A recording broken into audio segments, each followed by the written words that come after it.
Hey, what's up everybody? Adam Mentality World here, and I'm going to give you my late minute predictions on the UFC 193 card, which is kind of a big deal because it's the first time ever the UFC has had a woman fight be the main event and the co-main event, and they're for titles. So for the main event, you got 5 fights. For the first fight, you have Stefan Struve versus Rosholt. I've never heard of Rosholt, so I'm going to go with Stefan Struve. Also because Stefan Struve is like 9 feet taller than anyone else in the division. For the second fight, you have my boy Uriah Hall fighting Robert Whittaker. Once again, I've never heard of Robert Whittaker, but he's ranked 4 places below Uriah Hall, compared 10 to 14. So I'm going to go with Uriah Hall in this one with some kind of move you'd see in Mortal Kombat only, in non-real life, because Uriah Hall is a freaking ninja from a video game. Third fight, you have a rematch between Antonio Bigfoot Silva and Mark Hunt. They fought in December of 2013.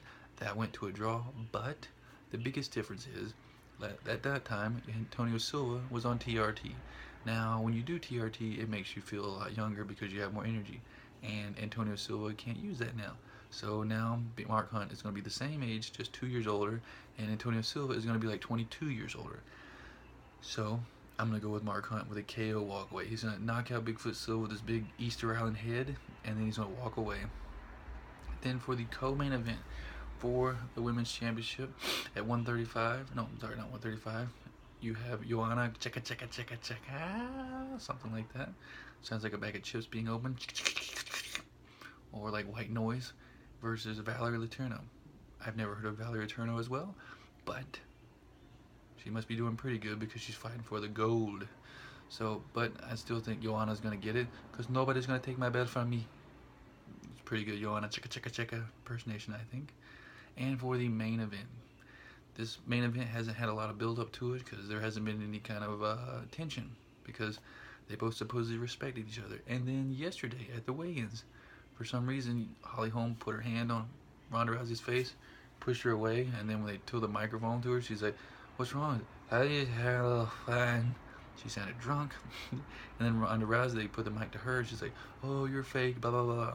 So Ronda Rousey is a fan of wrestling, and she knows that you get to sell a fight, you got to have some tension, and I think that's what that was. Fake or not, I don't care. They know what they got to do. That's their job. I do my job. That's what they do. They sell fights.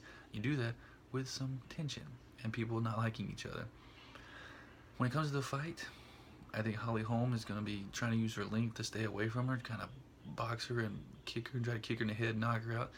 But I don't think she has what it takes to take Ronda Rousey. Ronda Rousey is way too good. You got Ronda Rousey up here, you got the number 2 person right here, and you got all the way down, you got number 5, 7, 10, whatever Holm is down at the bottom. I mean, it's cool for Holm. She's going to get a nice little payday, but she's not walking away with the gold. Hey man, if you want the gold, you go to UFC.com and buy this. It's like $500. That's way easier than training. Do it. Holly, that's what you're going to need to do. Do like Chael Sonnen did. That's what he did. Anyway, I hope you like my choices. I think they're pretty educated, except for the fact that I didn't know who half the people were. Anyway, I'm going to be watching it tonight. I hope you are. Subscribe, like, comment, share, do all that kind of stuff. Make it where I can do videos for a living, where I don't have extension cords hanging down from the ceiling. You see that? That's a safety hazard right there. Got to charge my iPhone. Alright.